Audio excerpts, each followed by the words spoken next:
Hello दोस्तों, तो कैसे हैं आप लोग। आई होप आप लोग अच्छे होंगे और स्वस्थ होंगे।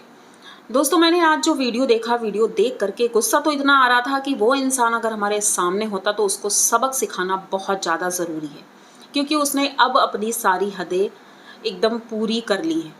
तो चलेंगे वीडियो की तरफ, लेकिन उससे पहले चैनल को सब्सक्राइब करिए, लाइक कमेंट करिए और शेयर कर दीजिए। दोस्तों, वीडियो है सावित्री का। सावित्री, ये वही सावित्री हैं जिनके वीडियो इस वक्त मैं लेकर आ रही हूँ। और उनके लिए मैंने सोचा कि वीडियो लाना बहुत ज़्यादा ज़रूरी हो गया है, क्योंकि पहले तो नॉर्मल ही लग रहा था सब कुछ, लेकिन धीरे धीरे अब उनकी सच्चाई सामने आ रही है। अगर ये कंटेंट के लिए है तो फिर ठीक है, लेकिन अगर कंटेंट के लिए है तो भी मैं सावित्री से यही कहना चाहूँगी कि प्लीज़ ऐसे वीडियो ना बनाएं, क्योंकि इससे लोगों को बहुत दुख होता है। लेकिन आज जो उनका वीडियो मैंने देखा तो वो देख करके लगा कि कंटेंट के लिए तो नहीं हो सकता है। अब मैंने ये शब्द इसलिए बोला क्योंकि कुछ लोगों का कहना है कि वो कंटेंट के लिए ये सारी चीज़ें करती है, तो इसीलिए मैंने ये बोल दिया कि अगर कंटेंट के लिए है तो प्लीज़ ऐसा ना करें, क्योंकि ऐसी चीज़ें देख करके मन दुखता है। आज मैंने जब वो वीडियो देखा मुझे बहुत दुख हुआ, यहाँ तक कि मुझे रोना भी आया। जिस तरह से सावित्री चुपचाप खड़ी थी और जिस तरह से बोल रही थी, वो मैं आपको वीडियो में बताती हूँ आगे हुआ क्या। अगर आप लोगों ने भी वीडियो देखा है तो ज़रूर फील किया होगा कि आखिर वो क्या बोलना चाह रही है और मन में क्या सोच रही है। तो भाई वीडियो आया और वीडियो का टाइटल था, मतलब थंबनेल में, फाइनली गोल्ड का इयररिंग ले ही लिया। मतलब कि ले ही लिया का मतलब, पहले तो मैंने सोचा कि शायद मार्केट से ले लिया है, लेकिन जब वीडियो के अंदर गए तो पहले तो वो चुपचाप बैठी रहती है और साफ सफाई हो रही थी, सारी चीज़ें हो रही थी। फिर सारे काम करने के बाद सावित्री धीरे से, मतलब ऐसा लग रहा था जैसे वो सहमी हुई है, किसी से डर रही है, और चेहरे पर इतने भाव दिख रहे थे कि वो डर के, और बहुत ही ज़्यादा, मतलब बहुत बुरा लग रहा था देख करके उसको। वो जाती है अपने पति के पास, उसका पति, वो, उसको हम क्या ही बोलें, वो बिस्तर पर लेटा हुआ था। ये पीछे अपनी बेटी को लेकर पहुंचती हैं और कहती हैं कि मैंने जो अपने मायके में इयररिंग्स खरीदे थे, मतलब मेरे भाई ने दिए थे, तो वो इयररिंग्स अलमारी में रखे हुए हैं, तो वो मुझे निकाल कर दे दो क्योंकि मुझे पहनना है। और सावित्री का यही कहना था कि भाई वो रखे ही हैं और मैं आर्टिफिशियल पहनती हूँ या नहीं पहनती हूँ कभी, तो इससे अच्छा है कि मैं उन्हें पहन ही लूँ, अच्छा ही है।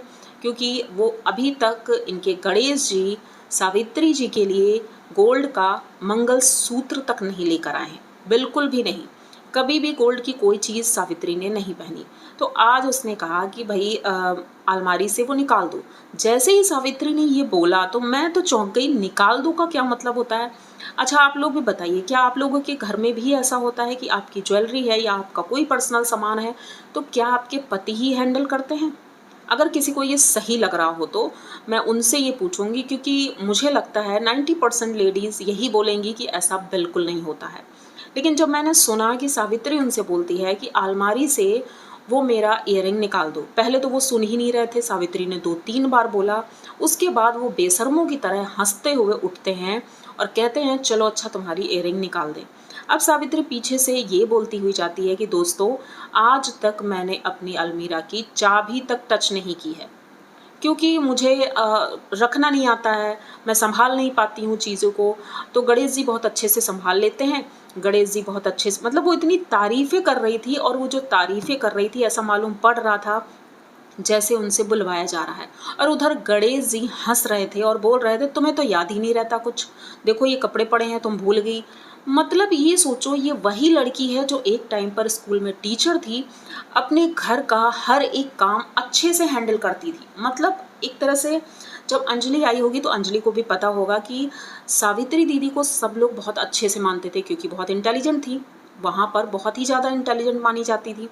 यहाँ तक कि सनातन भैया भी सावित्री दीदी की परमिशन के बिना कोई काम नहीं करते थे। लेकिन यहाँ आने के बाद सावित्री दीदी डिपेंड है पूरी तरह से गणेश जी के ऊपर। अब गणेश जी जाते हैं, वो इयररिंग निकालते हैं और उन्हें देते हैं कि भाई ये लो अपनी इयररिंग। उसके बाद सावित्री बार बार ये बात बोलती है कि आज तक मैंने अपनी अलमीरा देखी तक नहीं है कि कैसी है अंदर से, उसमें सामान कैसे रखा है। मैं मानती हूँ कि गणेश जी बहुत अच्छे से रख लेते हैं, बहुत अच्छा से करते हैं सब कुछ, मुझे कुछ करने की ज़रूरत ही नहीं है। इस जगह पर गणेश जी बोलते हैं कि मैं त्रिदेव हूँ, मैं हर एक काम कर सकता हूँ, घर का भी बाहर का भी, और ये लॉकर हिसाब किताब सारे काम मैं कर सकता हूँ, और तुम एक ही देवी हो, तुम सिर्फ वीडियो बना सकती हो। भाई साहब, मुझे ये सुन करके किसका किसका खून नहीं खौला होगा ये सुनने के बाद। क्या सावित्री सिर्फ वीडियो बनाती है और कोई काम नहीं करती है? इनके घर का काम कौन करता है? सावित्री ही करती है, झाड़ू पोछा से लेकर के बर्तन, खाना, बच्ची को संभालना। क्योंकि बच्ची मैंने गणेश जी की गोदी में कभी नहीं देखी है, वो सावित्री ही संभालती है, सारे काम वो करती है। उसके बाद भी गणेश जी ने ये ताना मारा कि तुम एक ही देवी हो। और ये नकारा आदमी, निठल्ला आदमी, ये क्या करता है? ये घर में पड़ा रहता है, पड़े पड़े खाता है, और घूमने के लिए बस गाड़ी मिल गई है तो गाड़ी में बैठ करके घूमना रहता है, कोई काम धंधा नहीं है। तो इस आदमी को मतलब क्या लगता है, उसने आज फिर पूजा करवाई है।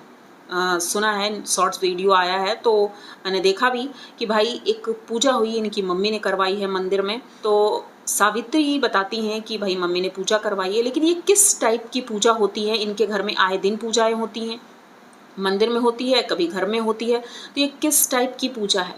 ये पूरी तरह से मुझे लगता है इन्होंने सावित्री को अपने वश में कर लिया है, क्योंकि सावित्री का बिहेवियर बिल्कुल चेंज है। जैसे वो पहले थी ऐसी बिल्कुल भी नहीं है।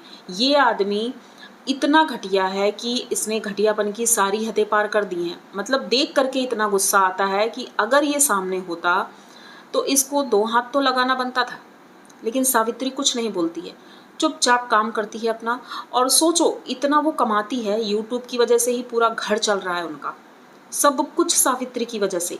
और उसके हाथ में 2 रुपए तक नहीं होते हैं, सारी चीज़ें गणेश जी हैंडल करते हैं, उसके पास कुछ भी नहीं है। फिर भी अब मुझे ये लग रहा है कि इनके भाई को क्या ये वीडियो नहीं दिखते होंगे? क्या वो वीडियो नहीं देखते हैं कि मेरी बहन के साथ क्या हो रहा है, क्या नहीं हो रहा है? क्या वो भी इतने कमज़ोर हैं कि वो अपने बहनोई के साथ बात नहीं कर सकते हैं बैठ करके कि भाई तुम क्या कर रहे हो? क्योंकि नॉर्मली अगर कोई भाई होता और उनकी बहन के साथ ऐसा व्यवहार हो रहा होता, मुझे नहीं लगता कोई भाई बर्दाश्त करेगा, बिल्कुल भी नहीं बर्दाश्त करेगा। तो मैं तो कहना चाहूँगी सनातन को, मैं सनातन भैया को भी टैग करूँगी ये वीडियो, और यही कहना चाहूँगी कि भाई एक बार आप खुद ये वीडियो आंखें खोल करके देखिए कि आपकी बहन के साथ ऐसा क्यों हो रहा है, और वो इतनी चुपचाप होकर के क्यों बर्दाश्त कर रही है। इतने स्ट्रांग होने के बाद भी इतना वीक कैसे? मतलब रोना सा चेहरा, अंदर से ऐसा लग रहा था वो रोने ही लगेगी, और वो देख करके किसकी आंखें नम नहीं हो जाएंगी। जब से मैंने वो वीडियो देखा है ना, तब से मुझे पता नहीं क्यों बहुत अजीब लग रहा है, क्योंकि ऐसा मैंने सोचा भी नहीं था कि ऐसा होगा। ये आदमी इतना गंदा, इतना घटिया किस्म का आदमी है कि भगवान न करे किसी को ऐसा आदमी मिले। अब लेकिन कुछ लोग कह रहे हैं कि सावित्री की गलती है, सावित्री ने शादी की थी, लव मैरिज शादी हुई है, फेसबुक पे दोस्ती हुई थी, और उसके बाद सावित्री ने ही जिद की अपने भाई से कि भाई मुझे वहाँ शादी करनी है। तो ये बात मुझे तो नहीं पता है, लेकिन हाँ उड़ती उड़ती खबरें आ रही हैं, और पता चल रहा है कि शायद ये लव मैरिज थी। तो हो सकता है सावित्री को शकल सूरत दिखी होगी या कुछ और ऐसे पता चला होगा। भाई देखो, जब तक हम किसी के साथ रहते नहीं हैं तब तक चीज़ें पता नहीं होती हैं। अगर आप लोग कोई भी पॉइंट बताना चाहें कि एक पॉइंट अच्छा बता दें जिसकी वजह से लगे कि हाँ सावित्री के लिए वो घर परफेक्ट है, तब तो समझ में आता है। क्या इनके भाई ने भी ये चीज़ें नहीं देखी? इतना जिद की थी सावित्री ने, अगर इतनी जिद्दी थी और इतना ज़्यादा ये बोलती थी इस तरह से, तो अब क्यों चुप है? सब कुछ उनके हाथों में क्यों कर दिया? और कहती हैं कि मैं नास्तिक हूँ, मेरे घर वालों का कहना है, मतलब उनके पति और उनकी सासू माँ का कहना है कि मैं नास्तिक हूँ, मैं पूजा पाठ नहीं करती हूँ, इसलिए मेरे साथ ऐसा हो रहा है। भाई ऐसी चीज़ें देखने के बाद लगता है कि समाज में ऐसे लोग रहने के काबिल हैं।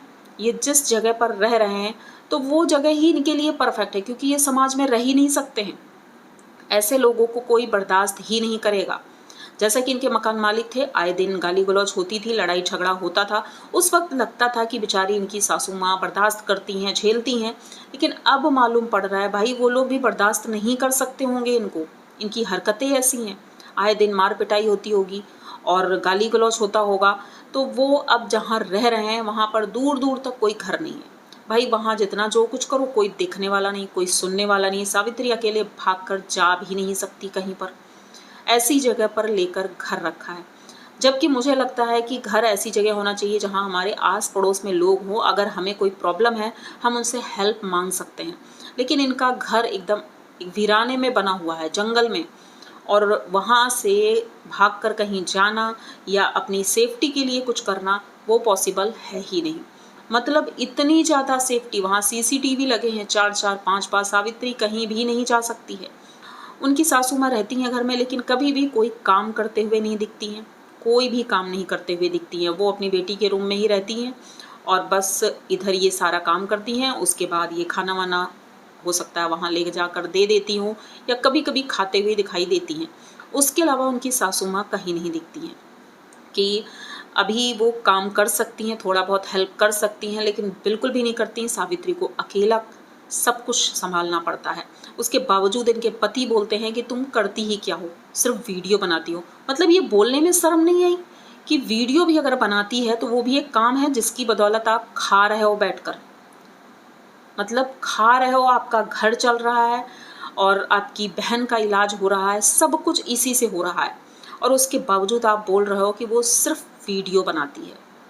बोलने को तो बहुत कुछ है मन में, लेकिन अब वीडियो बहुत ज़्यादा बड़ा हो जाएगा, तो मैंने सोचा क्यों ना बस यहीं पर स्टॉप लिया जाए। सेकंड वीडियो बहुत जल्द आएगा और उम्मीद करते हैं ये वीडियो आप लोग ज़रूर जितना हो सके शेयर करिए, क्योंकि ऐसे लोगों को समाज के सामने लाना बहुत ज़रूरी है। कितने घटिया लोग हैं, कितने गंदे लोग हैं जो समाज को गंदा कर रहे हैं। तो बस ये वीडियो यहीं तक था, और उम्मीद करते हैं कि वही सावित्री के जीवन में खुशियाँ आएँ और सब कुछ ठीक हो, उनके भाई की आंखें भी खुलें, वो जा करके चीज़ें सही करने की कोशिश करें। तो चलते हैं, लेकिन उससे पहले चैनल को सब्सक्राइब करिए, लाइक कमेंट करिए और शेयर कर दीजिए। मिलते हैं जल्दी किसी नए वीडियो में, तब तक के लिए बाय।